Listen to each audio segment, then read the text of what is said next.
Good evening, good afternoon, good early evening, everyone. Welcome to the Skook Recovers live broadcast.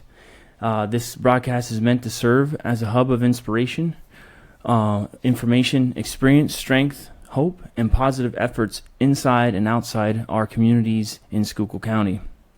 The Skook Recovers is an inspirational and activity-based recovery project based right here in Schuylkill County, and it is for this community and beyond. My name is Travis the Featherhawk Snyder. I am the founder of the Skook Recovers and a person in long-term recovery. And what that means for me is, by the grace of God, I haven't used mind or mood-altering chemicals for over 5 years. As a result of this choice, I am blessed, honored, and privileged to interview a dear friend, teacher, and fearless, and I say fearless, challenge taker, right here from Higgins, Pennsylvania, Mrs. Pamela Ulicny. Pamela? I don't know why. I was going to say Pam. Yeah, that's fine. Just Pam is fine. Welcome to the Skook Recovers Live. This is a long time coming for us to sit across from each other and have this live conversation. And for me, this is a pleasure to be here. I think that this is just part of a cycle that I think that needs to continue, and we hope that the cycle continues, just starting with a conversation.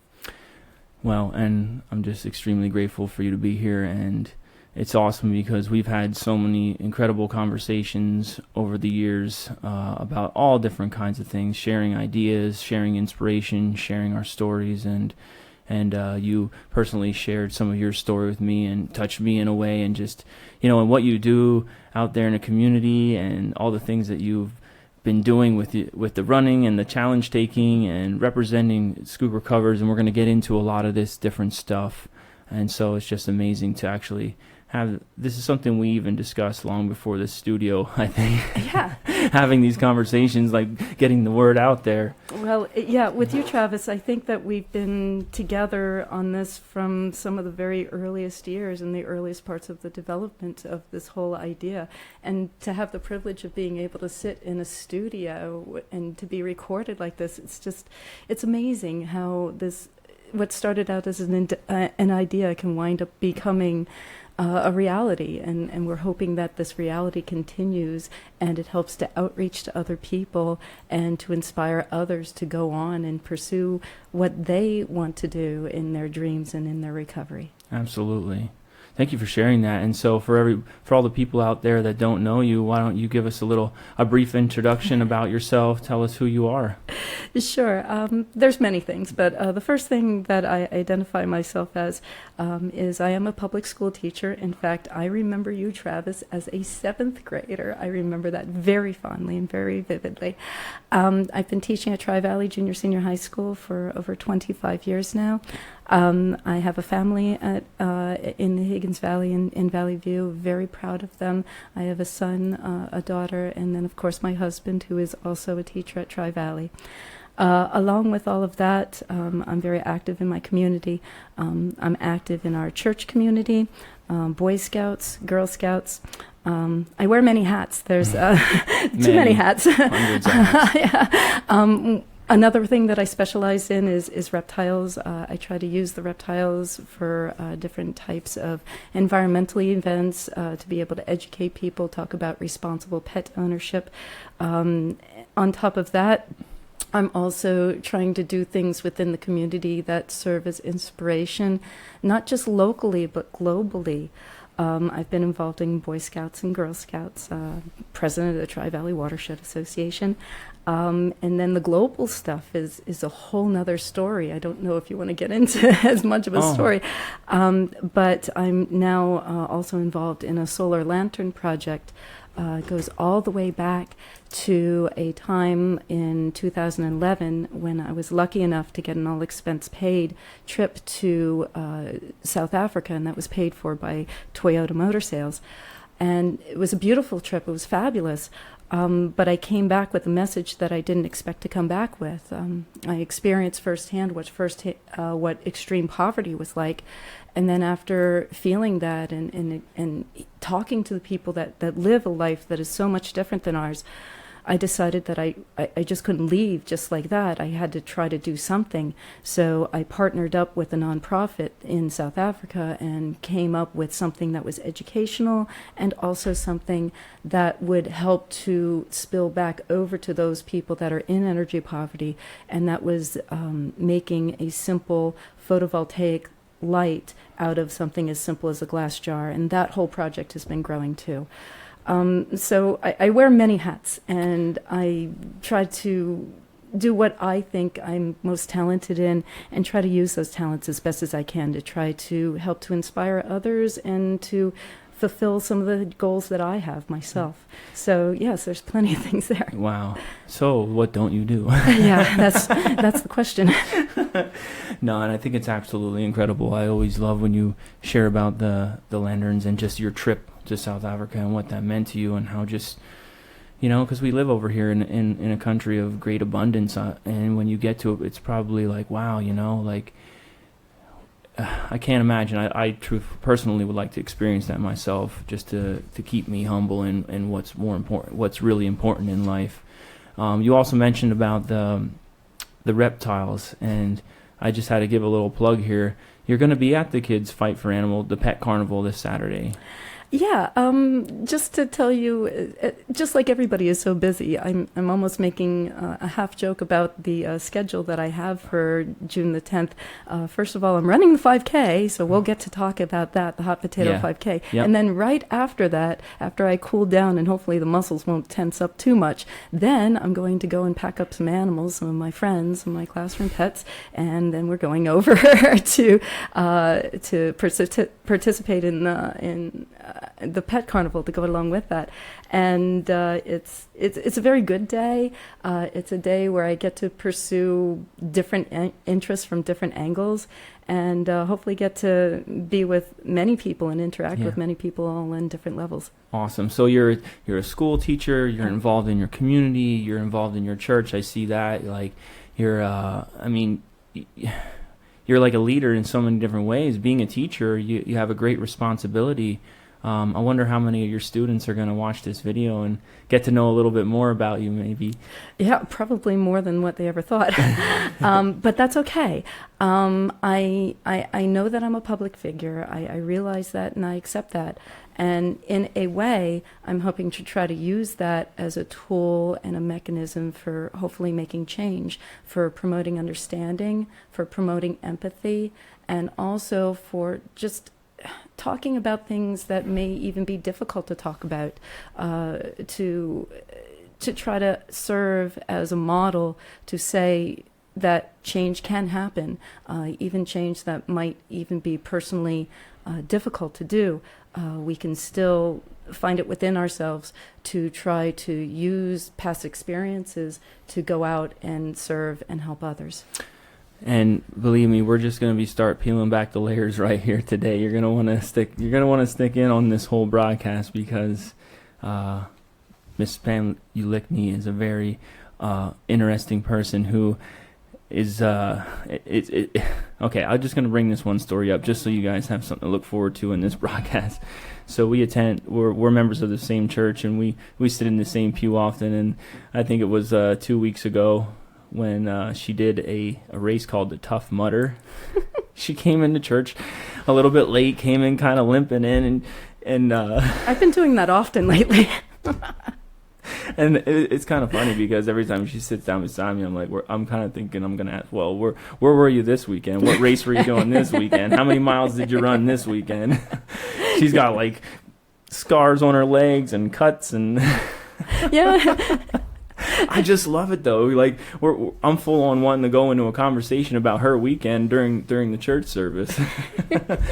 But it's inspiring. So, and we're going to talk about a lot of this different stuff that you do with all the challenges that you put yourself through and what that means to you. And let's I just want to have a little discussion on life. Talk about recovery and perseverance, faith, things like that. I know would you like to share anything regarding your view on recovery, maybe your own personal experience with recovery in general, not just like substance use disorders, but just recovery in general. Is there anything you would like to share on the topic of recovery? Yeah, absolutely. First of all, I just wanted to say that I too am the face of recovery. Of course, like I said, I'm a public figure. I'm a teacher. I've been doing this for a while. I can even say and give myself the term middle-aged, and I'm very acceptive of that. That's okay. I can say that about myself. And there's not too many people who are very aware of some of my teenage years, because I wasn't in Skook County during that time. And I really didn't come out and talk about it too much, mostly because there's many stipulations that go along with it. But at this point in life right now, it feels like I'm at that stage of development where I'm much more confident, and I can approach this in a way that maybe it could help to reach out to others. As far as I'm aware, there's not too many people outside of my inner circle that's aware that I personally consider myself to be a recovering addict. And I did a sermon about that. That was a while ago. I think it was back in 2009 to my church community. And after that, I started to get to the point where it really helped me to accept what my past was, and to then move on and do things that can help to assist others. So then going back to my teenage years, I was a teenager in Berks County, and too many things to explain as to why. In fact, I can't even explain why myself. And I think that's how I even started my sermon back in 2009. How this happened, I really don't know. And I remember somebody saying, like in a commercial or in some kind of radio or broadcast or something, just saying, you don't wake up one morning and say, hey, I'm going to turn into this. And I didn't expect that to happen, but just to come out and say this, in my teenage years, I just started out as being a little shy, quiet, odd, not really fitting in any one particular way. And there was just this storm of things that was also going on during that time. Maybe a little bit of feeling loneliness, not having to get a chance to, interact with other people. Maybe it was even a little element of bullying that was going on. There was home life issues that was going on. My parents were going through a divorce, and there was a little bit of a cover-up kind of thing that was maybe possibly going on with that. It's sort of confusing, and so things were rough in many ways. And then on top of that, and the greatest person that I have to pin the self on, of course, would be myself. I really lacked self-confidence, and I also developed just a dislike for myself. It was to the point of even saying self-hate. I'll even use that word. I know hate is a very, very strong word, but in this case, I think it even applies. And by all the things that were going on at that time, and then trying to discover myself and trying to find something that I felt like I was good at, the one thing I felt that I was good at during this whole stormy period was I thought that I could handle long distance running. So I started to focus a little bit on that. And at first it wound up being a positive outlet. I started getting some attention. I started to train harder, and I started to get better mile times. And I started to, think, wow, okay, now how can I, maybe make this even better? But what happened is that actually cycled into addiction. So my admission right now in my profession right now is to say that I have survived a serious eating disorder, and it was anorexia nervosa. It happened during the time that I was 15 years old into my 16th birthday. Maybe you could say it was relatively short, but it was severe. And going back to that whole idea of you don't wake up saying, hey, this is going to happen to me, I will come and say the same thing for any kind of addiction. I never woke up one morning and say, hey, I was going to get to the point where I was going to starve myself to near organ failure. And that's what happened. And it's a tough and difficult thing to talk about. Addiction in many forms is tough and difficult to talk about. So one of the main reasons why I'm here, and one of the main reasons why I wanted to come out and speak, is to say a lot of the things that I truly believe in, that the face of addiction has many faces, Yes. and that it is totally non-discriminatory. Yep. It could be your mother, it could be your brother, it could be somebody down the street from you, it could be your teacher. Yeah. And that whole addiction, even though I never had any issues when it came to drugs or alcohol, addiction is still addiction. And eating disorders are a whole different beast. To me, eating disorders are inescapable. I think it's a little bit of a personal civil war. It's something that you have to fight within yourself. And it's something that you are constantly in battle with yourself over. Of course, along with eating disorders, because it falls within the range of mental disorders, you have to talk about things that are extremely uncomfortable. It's not very comfortable to talk about things like mental illness, and it's not very comfortable to talk about things like a total lack of self-esteem.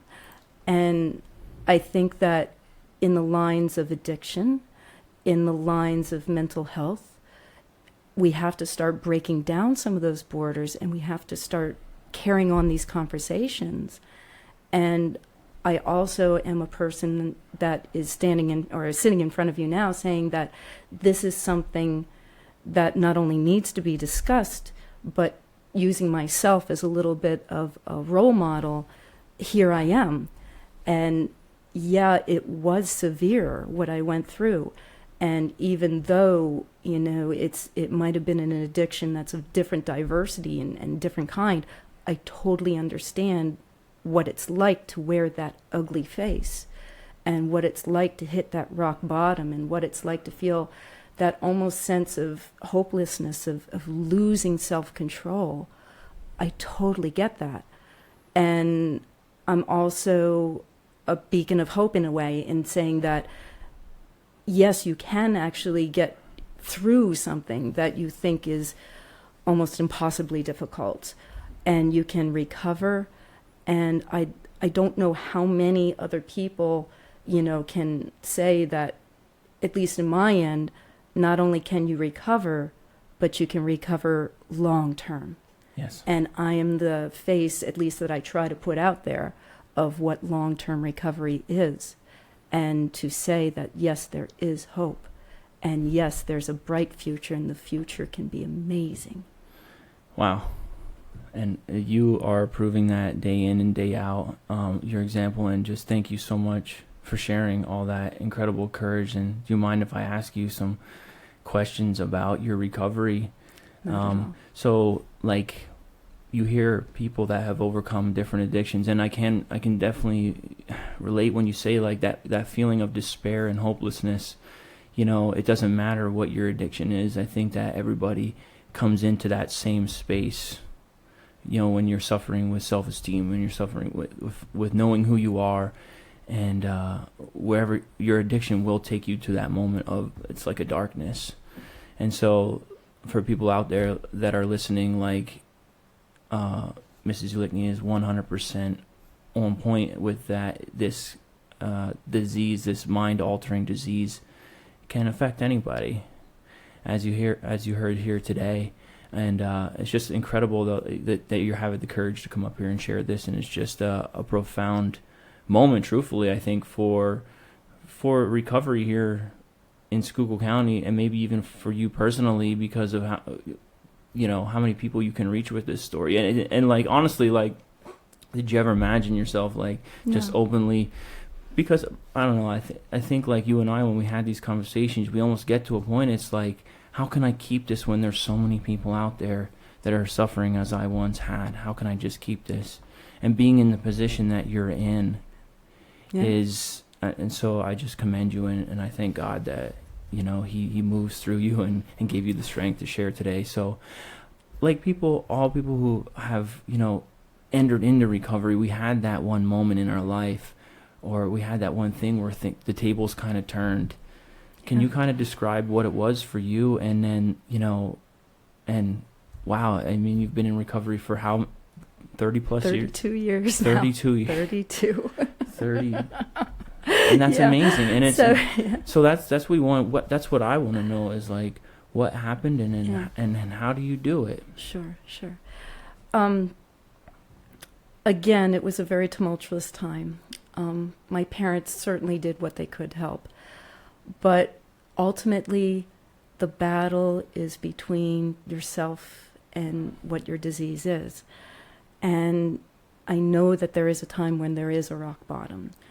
And I know I felt that. I know I had that desperation where I didn't think that I was going to even make it.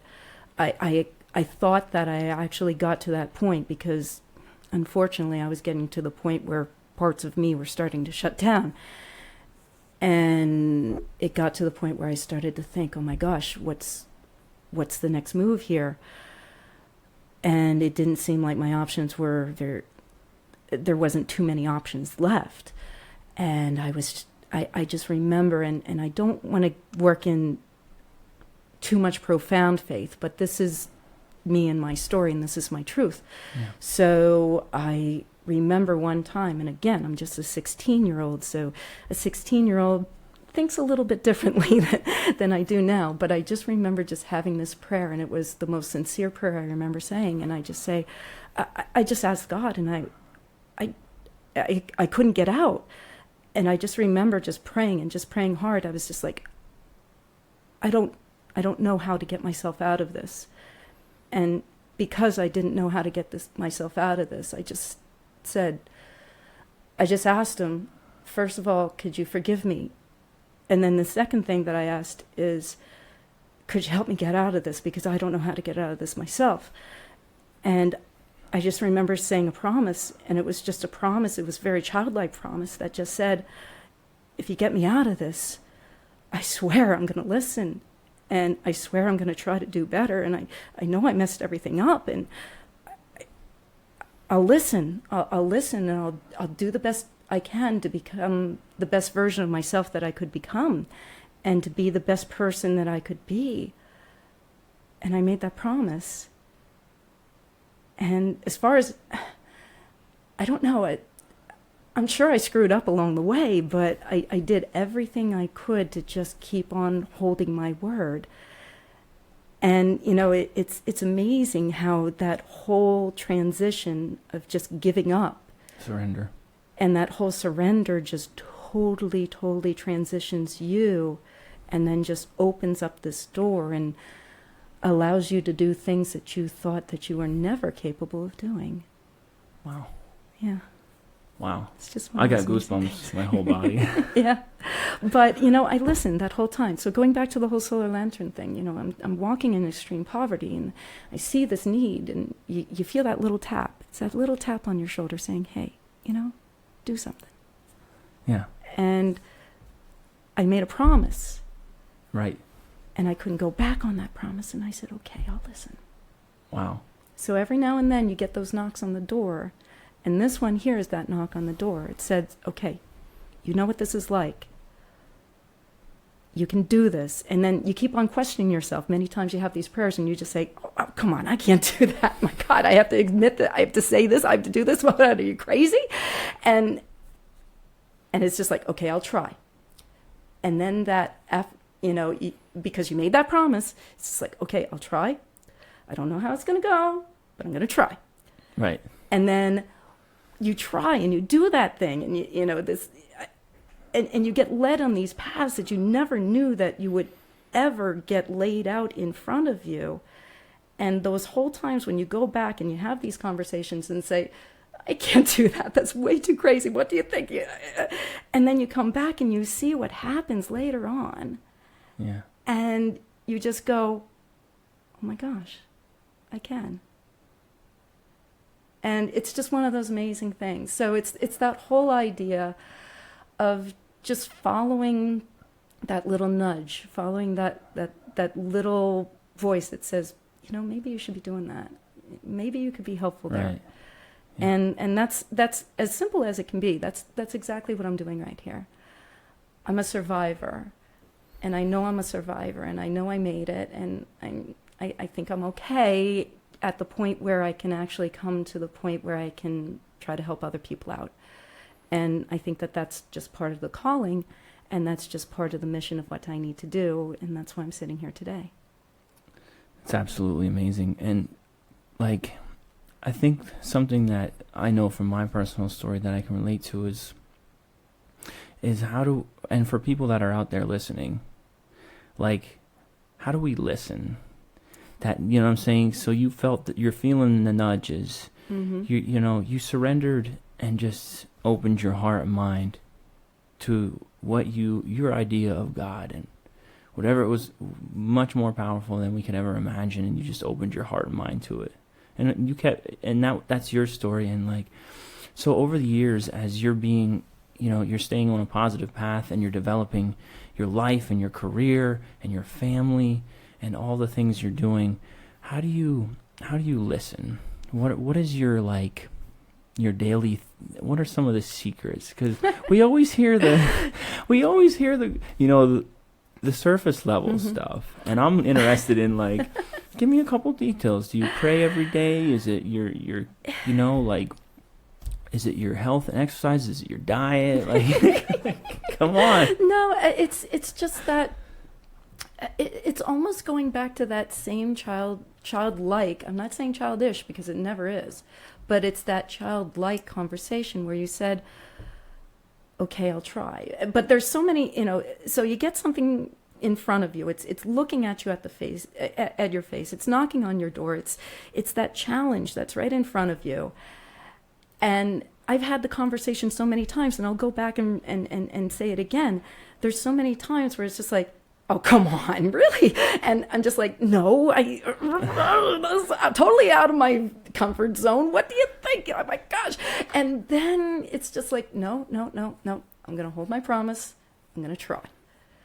And that's it. It's that whole thing of even taking that baby step and Mm-hmm. doing that try. And even if it's not exactly going as planned, it's pretty amazing what the rewards are. The rewards are unbelievable.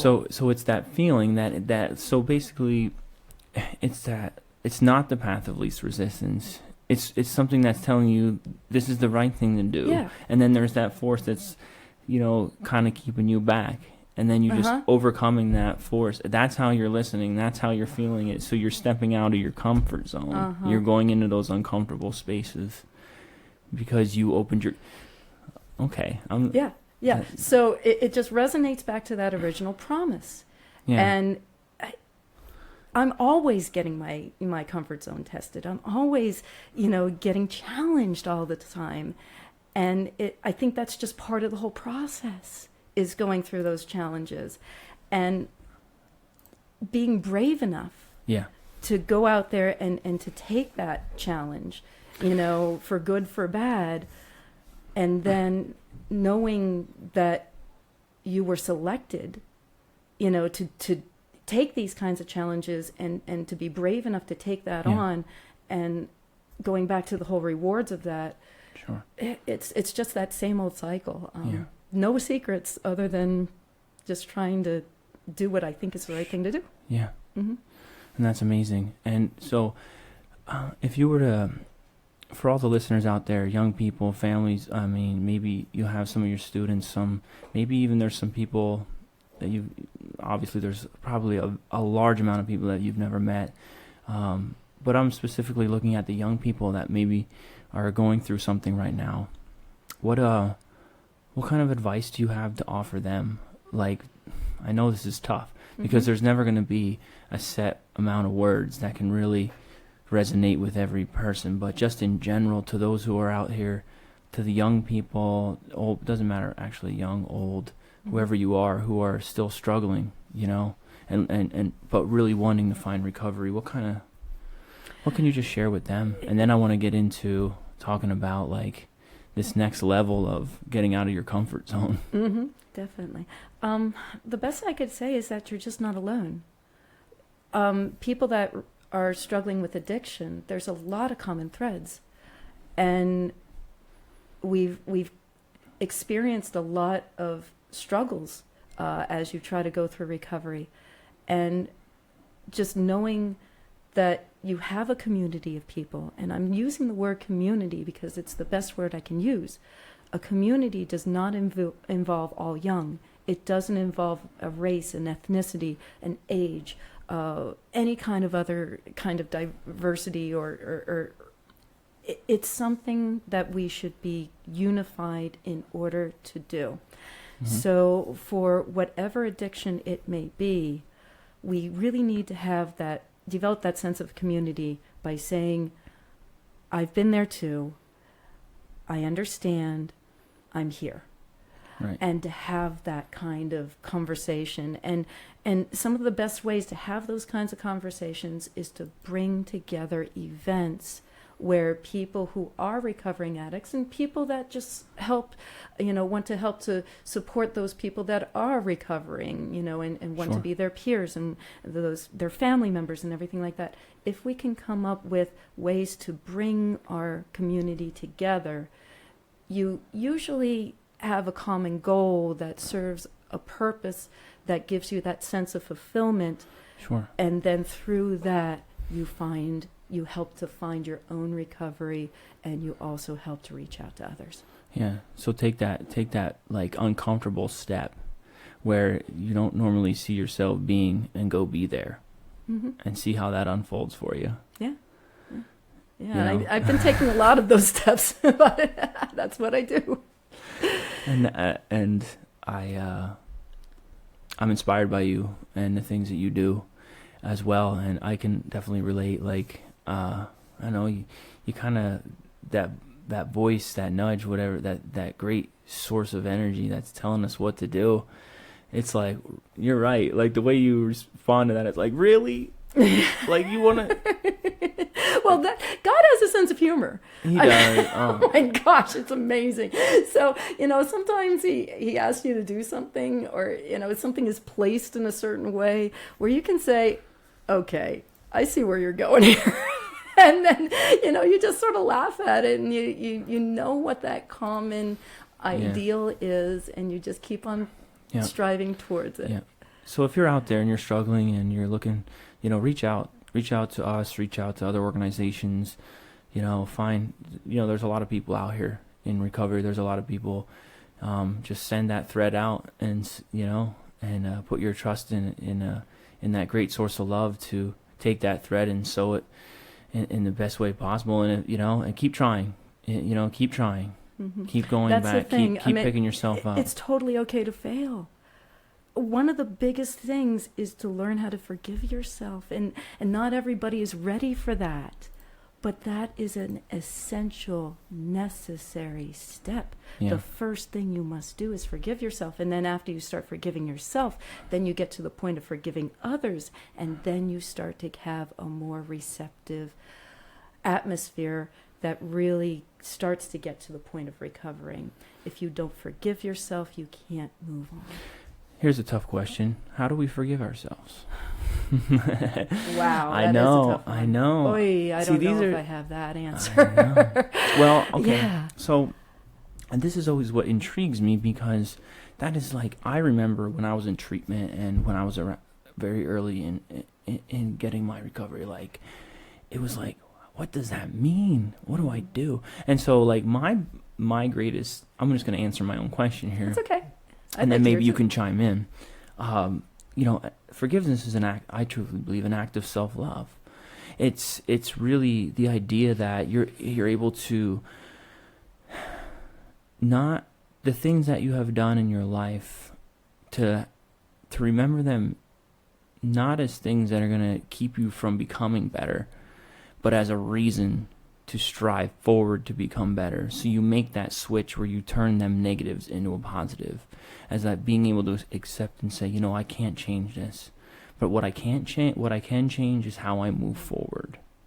And then you do that by taking care of yourself, taking care of your mind, your body, your health, how you treat others,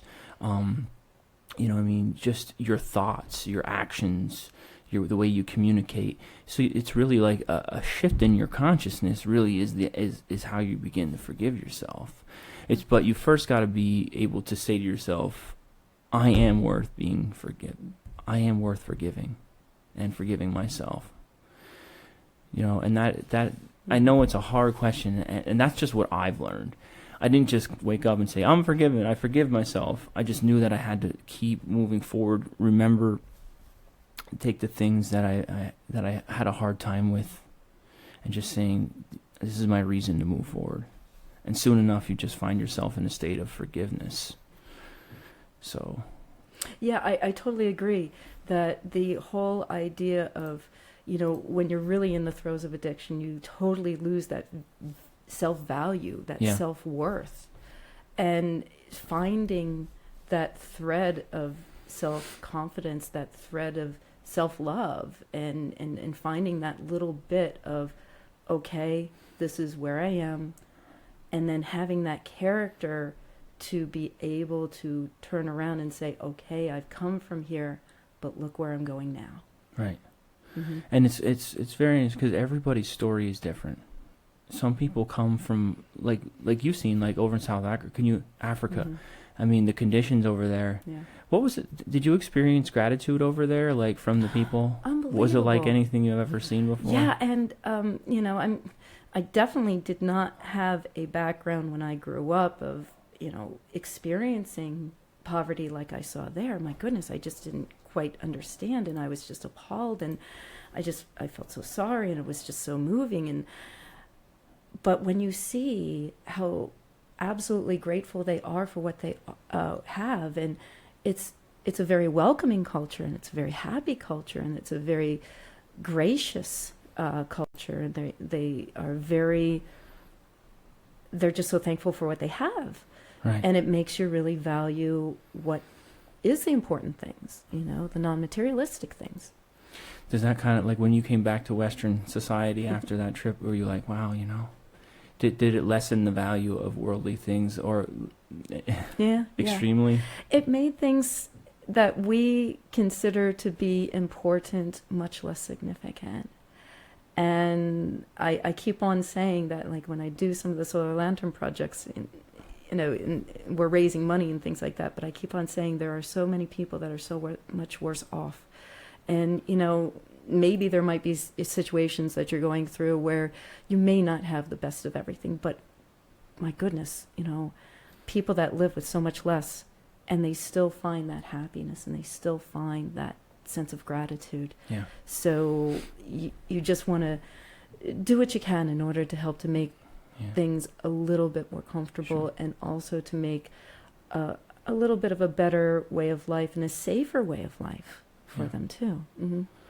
It's amazing because I some of the people that I meet that are in early recovery that have really surrendered and have that kind of awakening, that same idea, and like they're just so grateful for like the smallest little things, and like I'm like, and the further I move along in recovery, the less important like things I used to think were cool. Like I was one of those, like I gotta have a street bike, I gotta have like fancy this, that, and the other, and I guess that was just my journey. But the further I move into a spiritual life, a connected life, a life where I'm connecting with other people and seeing in the bigger picture, the less those things become important. But I call it redefining what you value. Yeah. And what's valuable to you. Sure. And it totally switches that whole mindset around. Yeah. Yeah. Mm-hmm. And it's so strange because like I've never been happier. Mm-hmm. I could have all those things, and I'm just the happiness comes from the deep spiritual purpose that I've been blessed to have, and just the people that I get to be around on a daily basis. I wouldn't want to, like, there's no amount of material items or trinkets that could ever replace that metaphysical energy that you get from just being around good, positive people that really want to make a difference in the world. There is a much greater sense of fulfillment to be able to do that to others than the materialistic kind of things too. Yeah. So thank you for being one of those people. Try.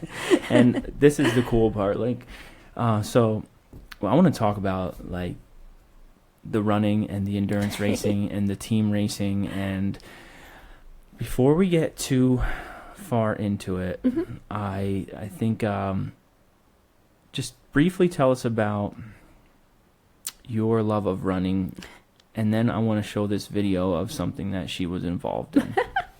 Okay. Well, I also want to put in just a little bit of a sling of irony. We Yeah. had that conversation where you get nudged to do something and you say, no, come on, you know? Right. So here's that next story to go along with it. So here it is, less than a year ago, and I was running recreationally and things like that, but part of the addiction was stemmed from distance running, and I have, the eating disorder is now something that's part of my past.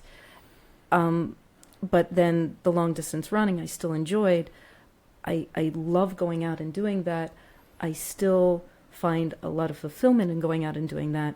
And in the back of my head, one thing that just never really got done, it was sort of on my list, is that I always wanted to coach. And it was just sort of weird how things happened. Where last August, it was only like a week or two before school started, where there was a family that came. They said, we have some boys that want to run independently and want to run cross country. And cross country is one of my favorite sports. And there's that opportunity to coach, and there's that little nudge. And I was just like, well, yeah. And I was just like, I don't know if I should really be doing this, and the whole kind of thing. And I was just like, well, now I have to get back into running and get back into some serious stuff again. And it's like, can I handle this? I'm just going to have to face this, and put it, and I'm looking at it right in the face again. And I was just like, I don't know. And then, I had those conversations back and forth, just saying, but I know this is it. I know this is the right thing to do. And I want to give it a shot, and then, starting with getting more involved with more of a running community. And, so it started with cross country, and then it went into winter track, and I kept on going, and then it went into spring track, and I kept on going. And then before you knew it, there were all of these other little taps on the shoulders that were happening. So the first one with the Tough Mudder, that was a coworker of mine, and I've run road races before, but I never really did something like a Tough Mudder before. And there's that little nudge, and I was just like, well, okay. geez. And this is okay. Before you go any further, Sure. So this is where we stop the story. Uh-huh. So for those of you who don't know about the Tough Mudder, okay, let me just put this on here, and hopefully this doesn't have. Mm-hmm.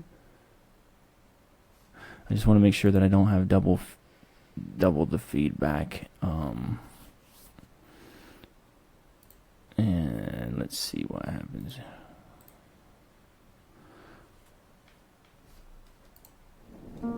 With each passing year, a new vision is born.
We got a little bit of feedback on that, but Oh, well. All right, so It's funny how you picked out that one, because I have a story about that one. okay, yeah. Sorry for the audio, guys, but basically, I don't know. Visually, you could probably see exactly what was going on there. That was a video of a race called the Tough Mudder, which our guest here today managed to have experienced that challenge. And so when you showed up to church that morning and you were showing me all your scars and you could barely walk. By the way, I went to a wedding the next week, and I still had a lot of the scars and bruises, so I learned how to use like some tanning creams and stuff like that, and covering it all up and everything like that. So it's funny how it sort of cycles around. But anyhow, yeah, it's interesting how you pause just on that, because that one there is called the Arctic enema. And I have a story about that one too, but maybe I should The Arctic enema? Arctic enema. Yeah, that's exactly what it's really called. creepy.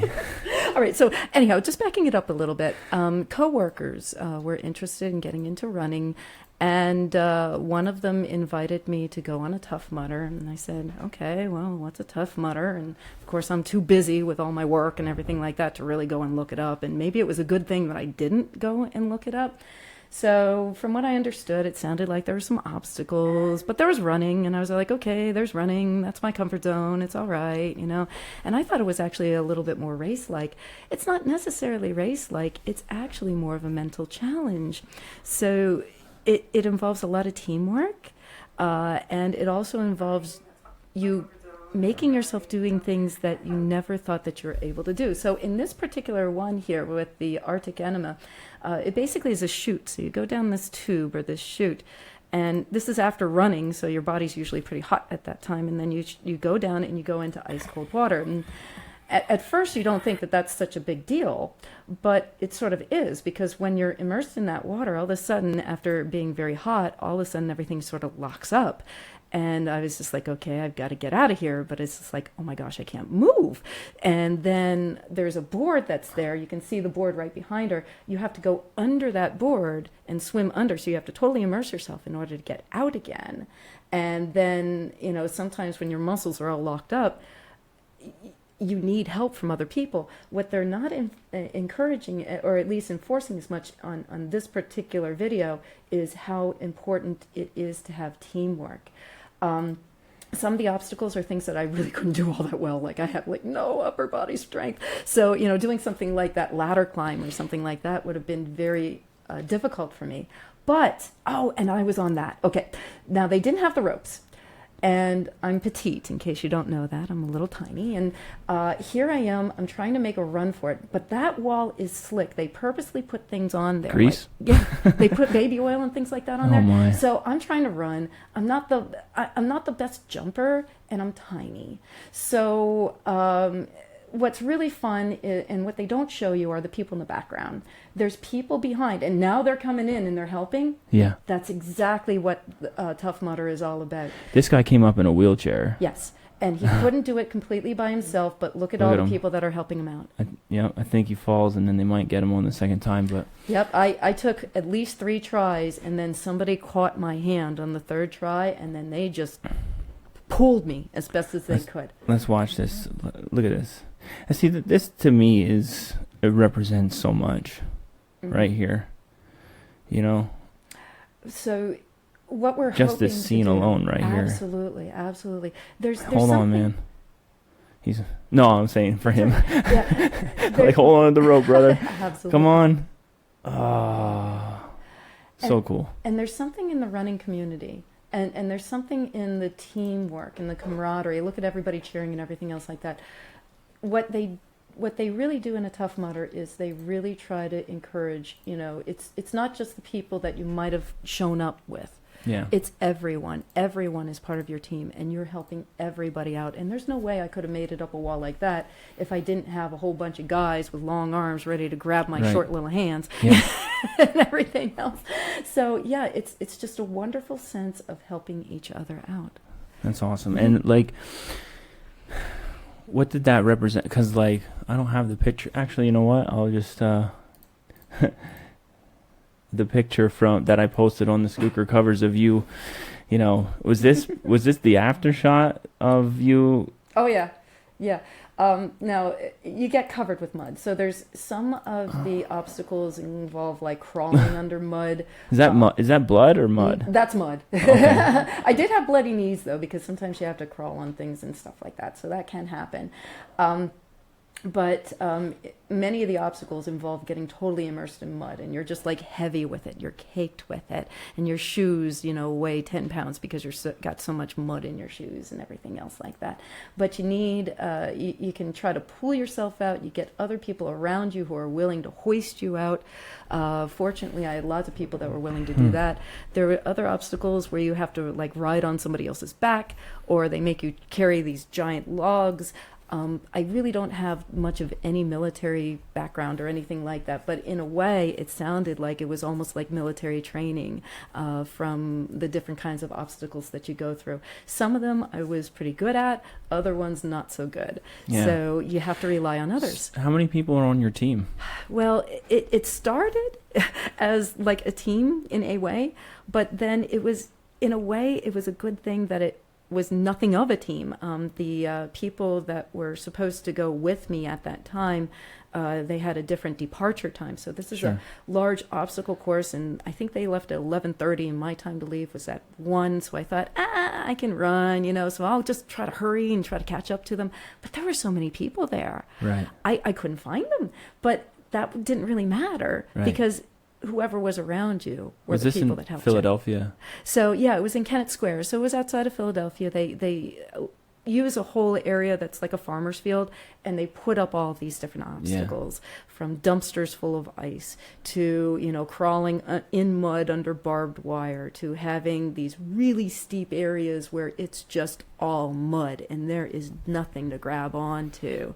Wow. Sometimes you have to hold on to other people's bodies, and they let you, you get hoisted up by a knee, or you're hoisted up by somebody's hands or something else like that. You have to rely on each other in order to complete the course. And that's the most inspiring thing about Tough Mudders, is that it does involve that kind of camaraderie.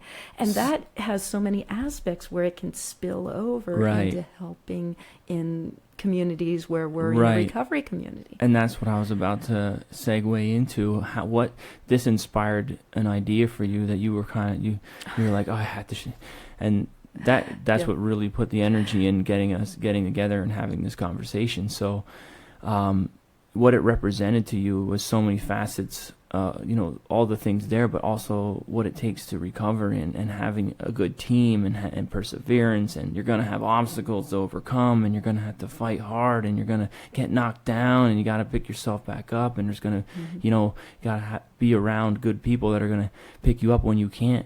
Mm-hmm. Is that what this? And so, what was your idea? Like what? So during this Tough Mudder, I just remember, like I told you, I just don't have the arm strength. So here I am trying to do like these different types of climbs, and I'm hanging by my own arms, and my arms are not supporting me, and I'm doing the best I can to try to hang on.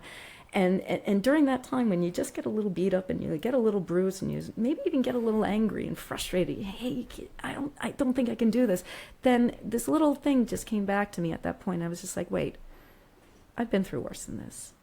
Recovery is so much tougher. And at that point, it just sort of came to me. It's like, maybe there is a way where we can find some kind of a therapeutic way to get groups together, to promote health, to promote wellness, to get that kind of teamwork and sense of team building going on at the same time.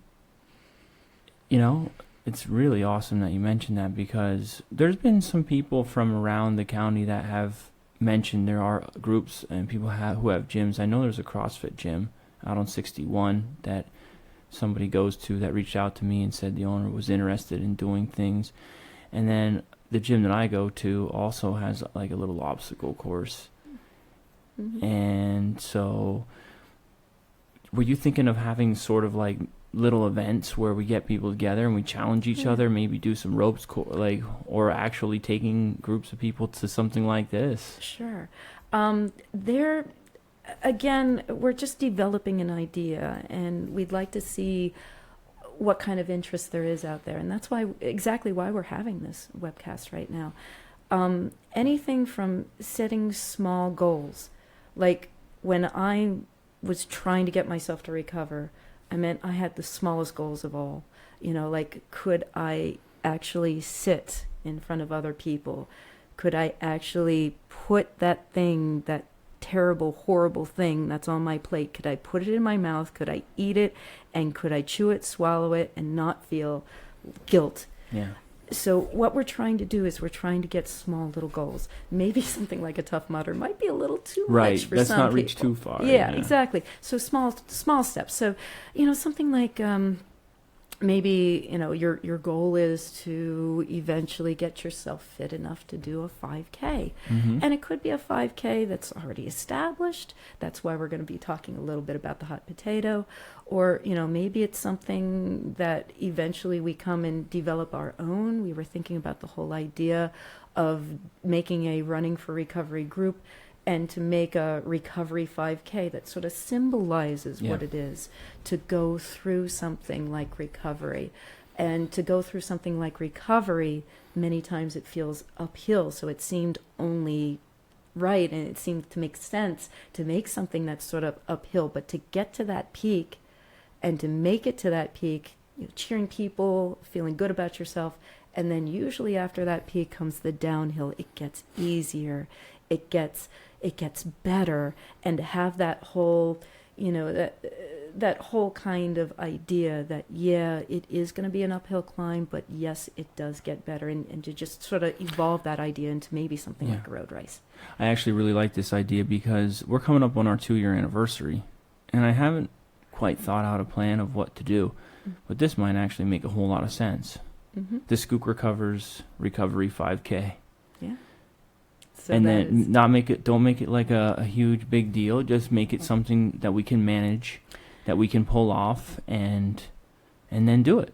And it's totally okay if you are not a runner. I know that is not exactly everybody's kind, and there's people that might have some problems with their knees or their hips or anything like that. If we could at least do something where you're totally allowed to walk that just the same, just to go through that same symbolism, right? To get up and over that mountain, and to get up and over that hill. The one thing that to conquer it. The one thing that I really loved when we talked about this was having the part where we have those family members who have loved ones that are still struggling, and then running for them. Mm-hmm. Like, you know what I mean? Like almost getting sponsored by family members, like not a monetary sponsor, just a simple sponsor, like a first name or a nickname, whatever it's going to be. And it can be confidential.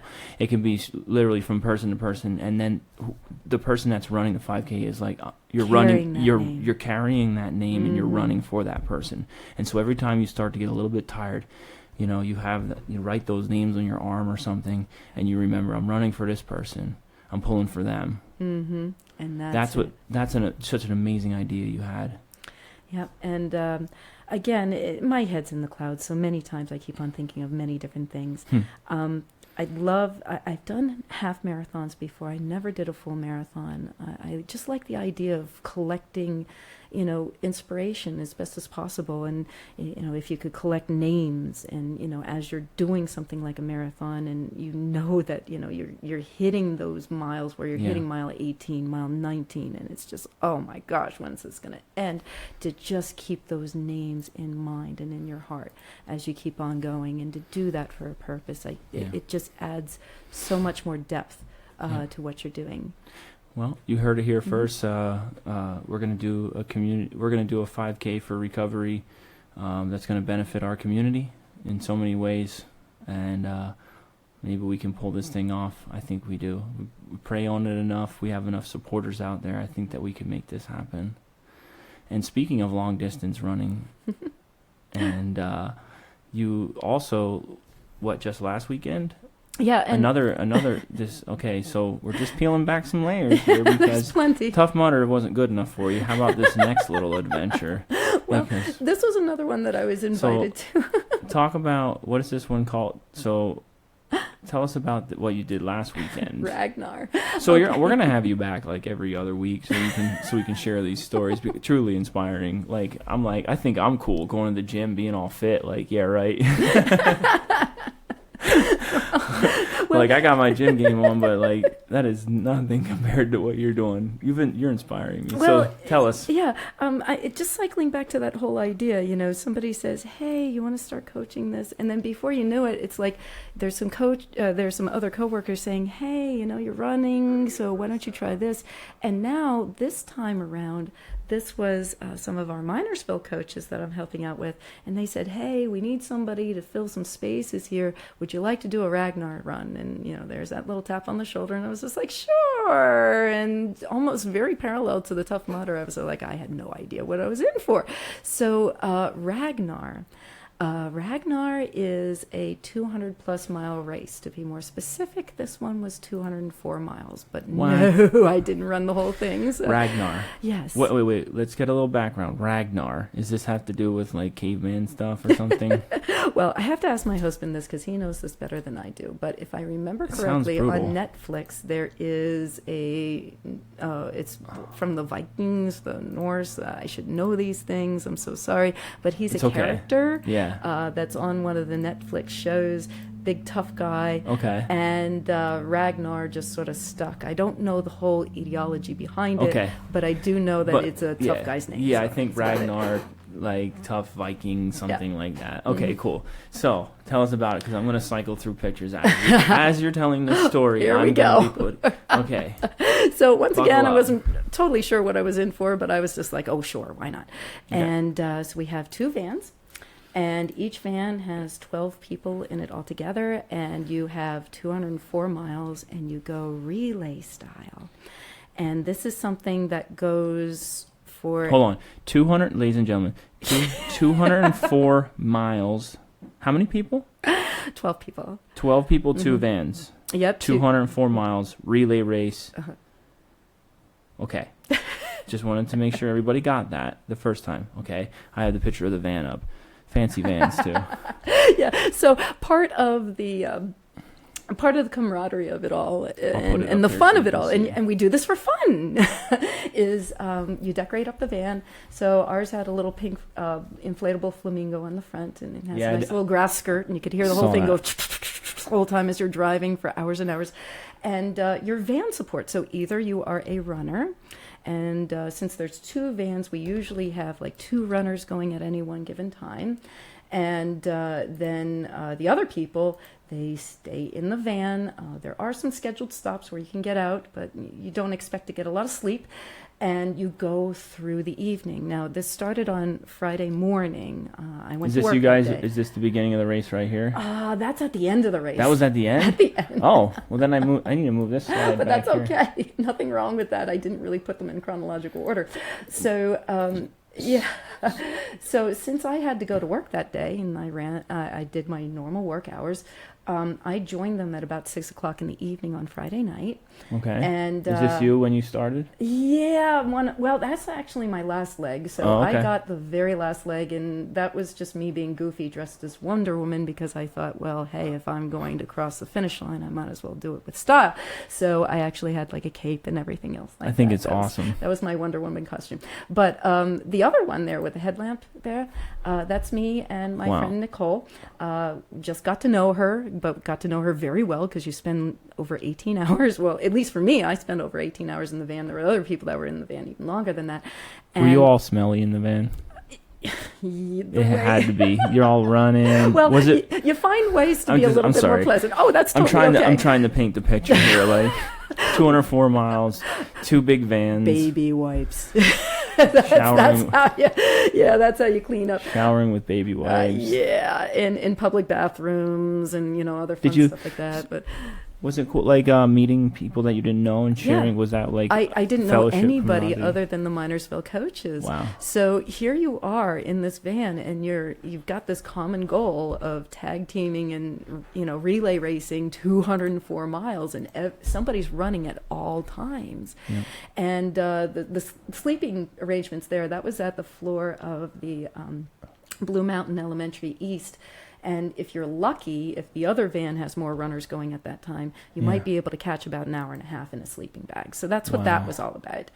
And my team, well, some of us had some pretty nasty mountain climbs. So the one with me with the background there, that wasn't my particular run. I was on van support during that time. I was going to say, you look like you're pretty fresh right there. Yeah, I actually was doing okay at that moment. So, but the other people maybe not as much, but that's when you get crazy cheering them on. Right. So you put the cowbells out the window, you blow horns, you yell. What's up with this? Hold on.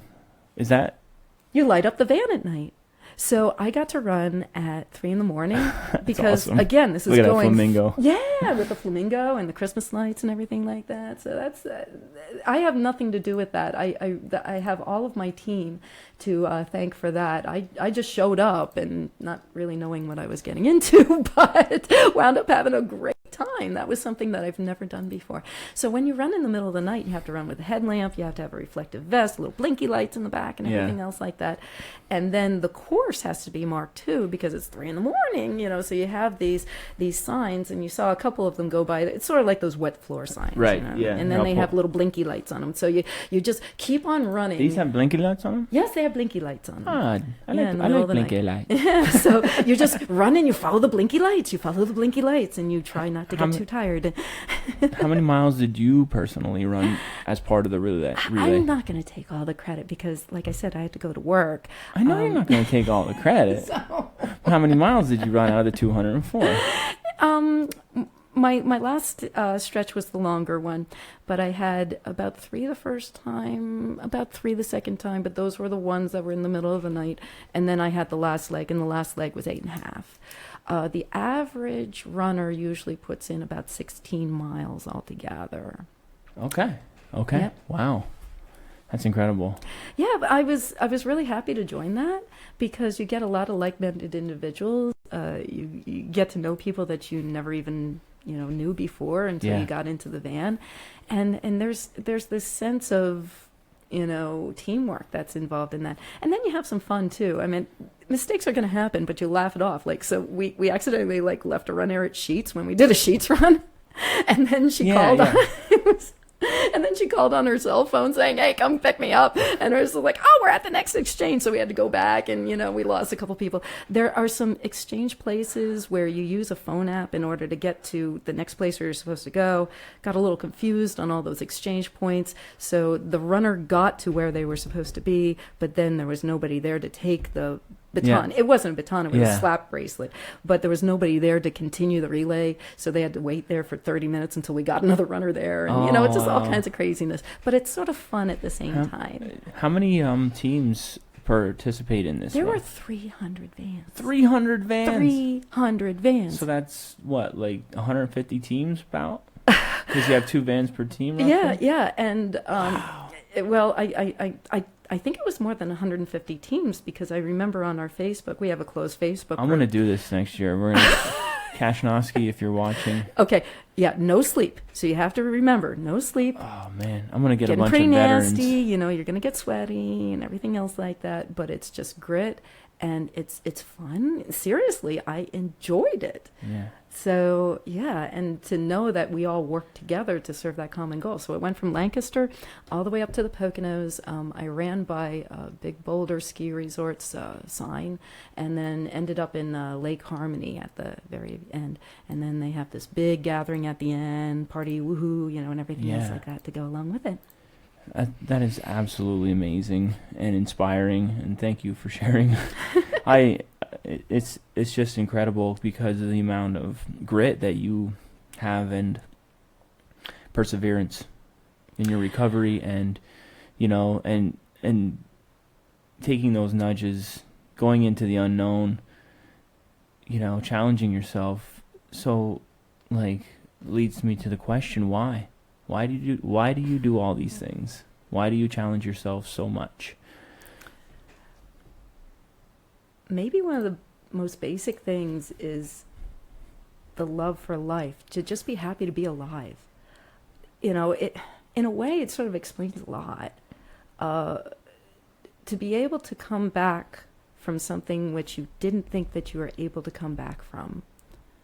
And to say that, okay, this time I'm going to do it better. But I didn't realize how much that would involve. And I don't know, it's just that whole idea of just being gracious and grateful to get second chances. Yeah. To be able to tell people that there are second chances and that the future of recovery can be a very positive thing. Yes. I think that's just part of what I'm trying to say.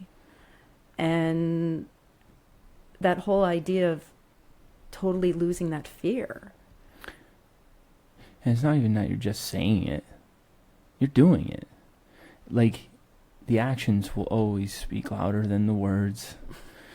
And I think it's amazing because you're not afraid to share it either. You're not afraid to show it.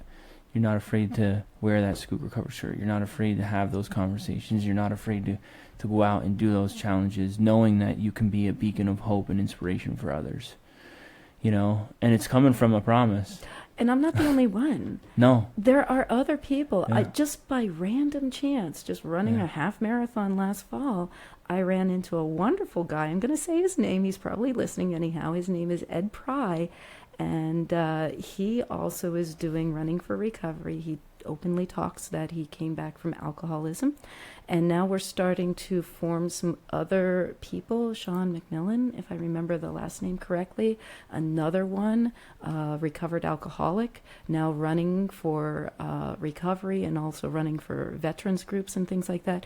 We are now finding it within ourselves that not only can we recover, but we can also help to support others along the way and take others with us. And that's what stands out about me is your humility and your humbleness that this isn't about me. Absolutely. I get embarrassed when people start talking. No, it's not. Partially recovery, ultimately, to be an inspiration, you have to have that. You got to know it. You got to own it. You got to work it every day, But then there's that other great part, which is like Skook Recovers, where basically our whole project is based off of inspiration. The idea of showing people that next level of what recovery has to offer.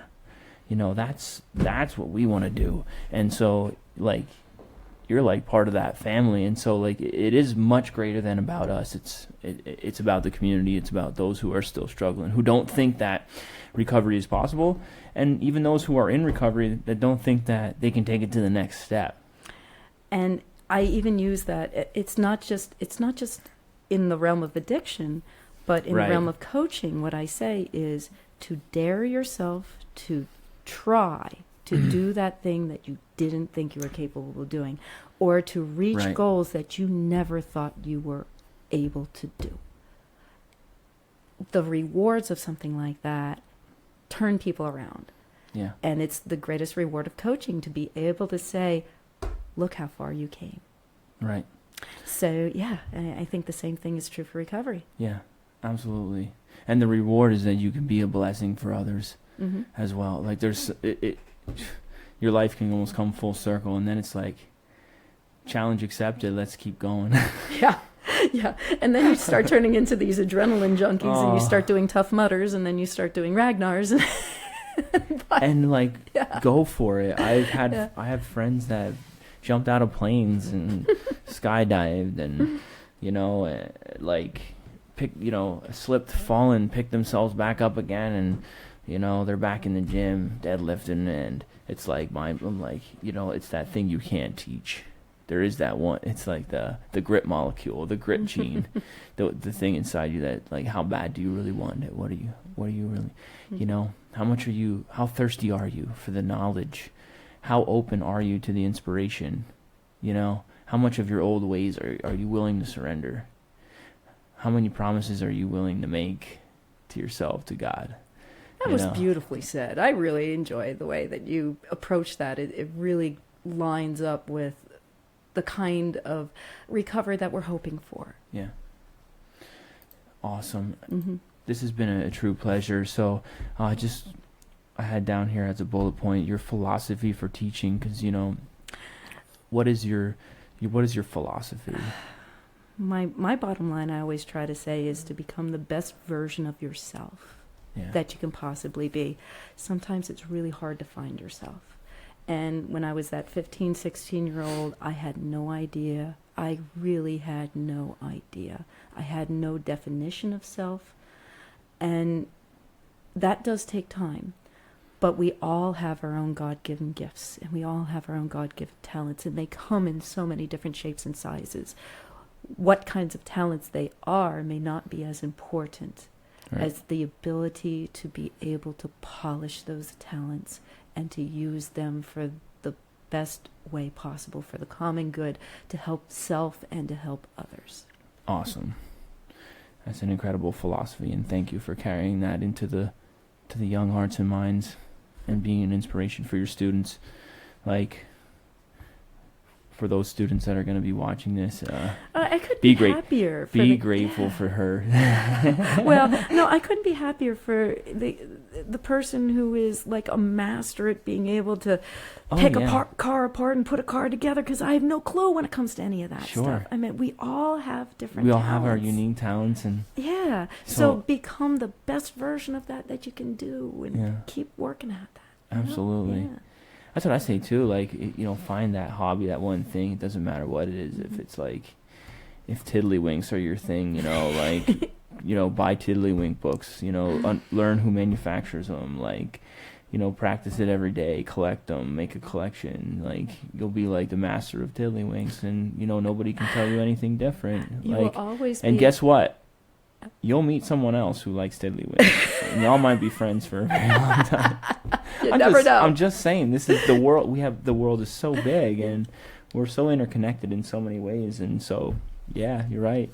explore those ideas of yourself and the best version of you. Things that bring and contribute good energy to society, and bring positive things to the spaces and people around you. And yeah, we all have our place, and those places are different in different locations. So I'm always inspired by anyone who is passionate about what they do.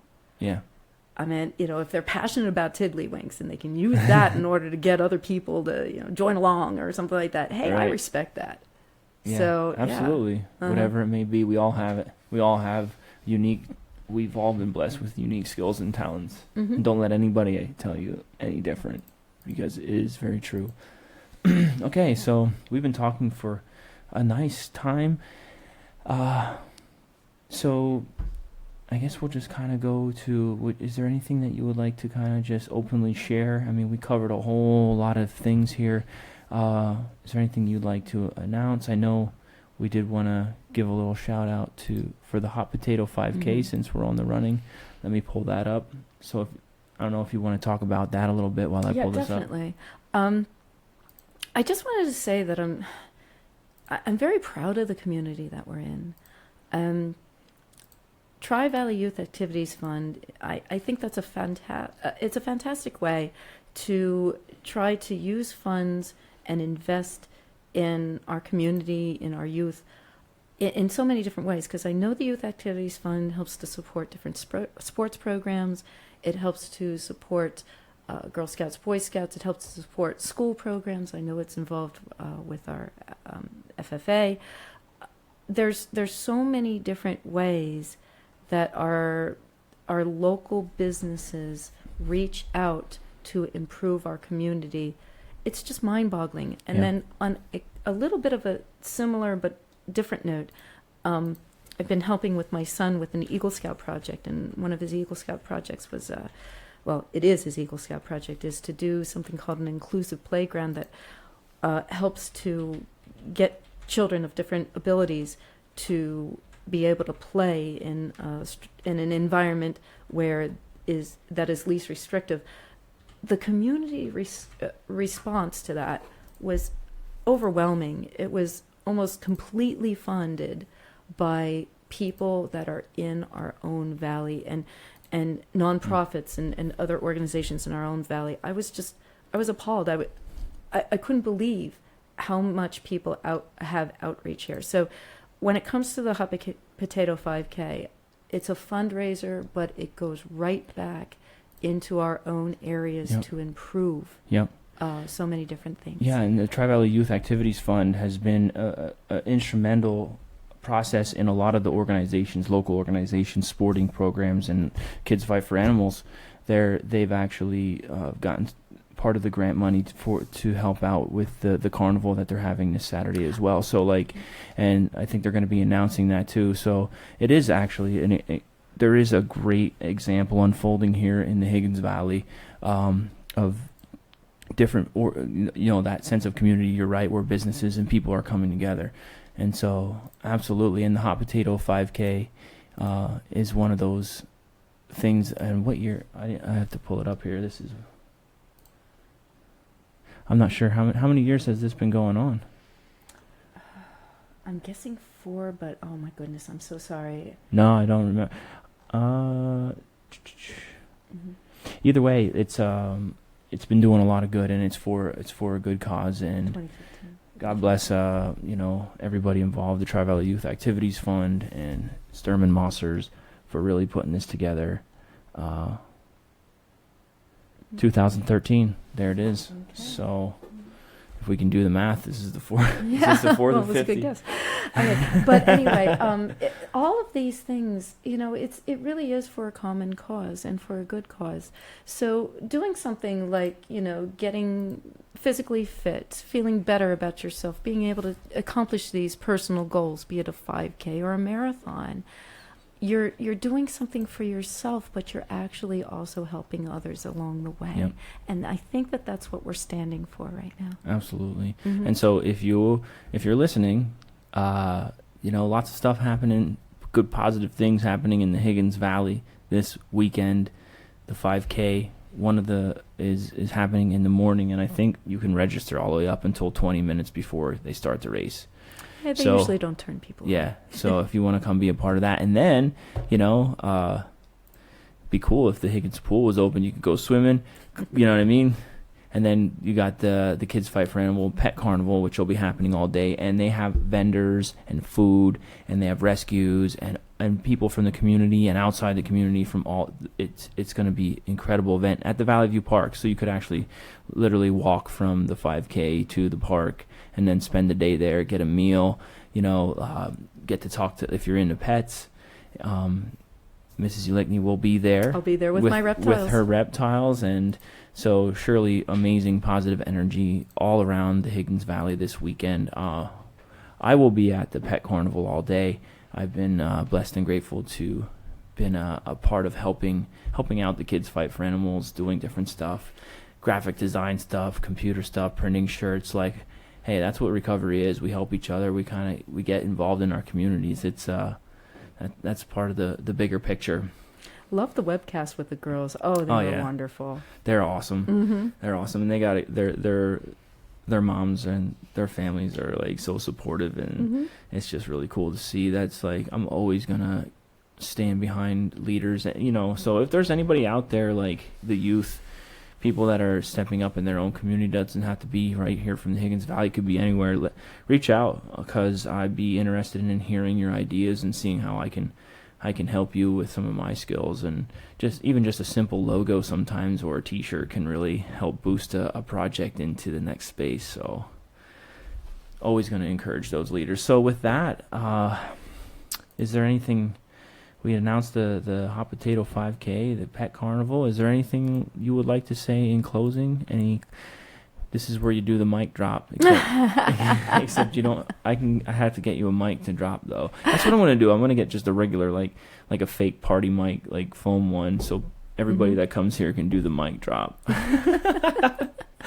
No, it'd be like, how many drop worthy? Like, I'm gonna hold it out, and if your closing statement is drop worthy.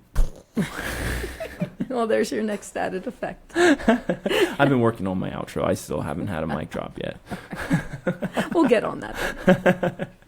No, basically, I'm just trying to encourage other people to take on their own personal challenges, whatever your challenge may be, and to find it within yourself to get to that level where you have that personal, you have that personal fulfillment within yourself, and then that outreach where you go out and try to do stuff that is within your time, your talents, your abilities, and to use those talents to the best use that you can see fit. Those people that are interested in doing any of the running for recovery, you know where I am, you know where I work.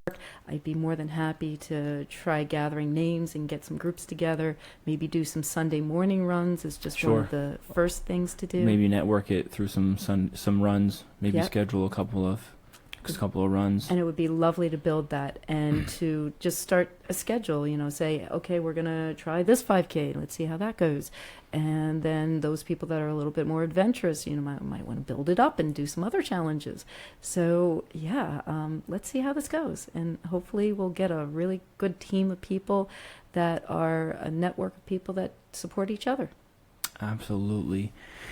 And to piggyback on that, I also want to extend, not piggyback. I'm just going to extend my deepest gratitude and thanks for you for coming out here and sharing your words, your life experience, for, really opening yourself up to the community, and for having the courage to come in here and put your life out there.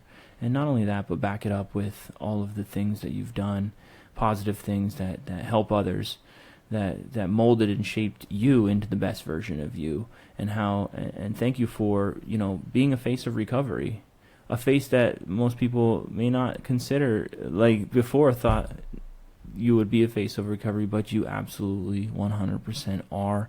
And I'm just beyond grateful that you came in here to share. And I'm looking forward to so much more, and hearing your stories on Sunday mornings. And, we'll definitely have you back on the show again. And yeah, like I said, we'll coordinate, we'll schedule some runs, and we'll try and put this idea together here maybe sometime this summer, and we'll count it as our 2-year anniversary. Our official anniversary is June 15th. Oh, okay. But I don't know that we're going to be able to pull something off of that. No. It's okay.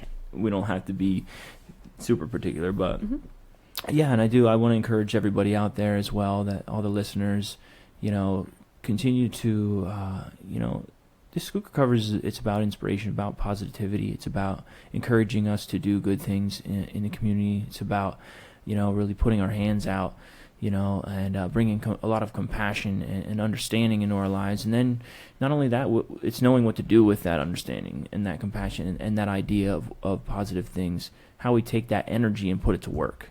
You know what I mean? Getting busy with it and going out and actually physically getting to work, physically challenging ourselves to do good, and taking personal challenges along the way, as our guest here has so brightly shown. I guess it's amazing. So don't be afraid to step out of your comfort zone, and those really places where you don't really know for sure, but just do them. If it's something positive, if it's something good, if it helps others, if it improves your life, if it's a challenge, if it's something you didn't think you could do it. Go for it. And then share it on our page. We'd love to hear about it. We'd love to see pictures. We'd love to share it with other people in our community. And I will be cheering you on, because that's what it's all about. Absolutely. Let us know the challenge. Actually, I'm going to put it out there right now. If anybody out there, recovery or not, doesn't matter, that you're gonna do something super uncomfortable that you didn't think you could do. You're about to run your first 5K. You're about to start running for the first time. It doesn't matter. Anything like challenging you want to share, let us know. We'd love to encourage you. Matter of fact, if people share a really strong challenge, I'd be willing to give some free stuff, some T-shirts, some gifts, stuff like that. I just want to, keep the energy going. So I think that's a good idea. Thank you for helping to inspire that. Thank you. Keep aiming high, everybody. Yeah. All right. Well, with that, I just want to thank you one more time, and God bless everybody. Thank you so much for taking the time out of your day just to sit here and be inspired, and take this message of hope and energy and positivity out in your community, and just stay inspired. Keep pushing forward with good positive things. Keep staying involved with your community. And for those of you who are still maybe out there that are on the fence, you're worth it. Your recovery is worth it, and you can do amazing things.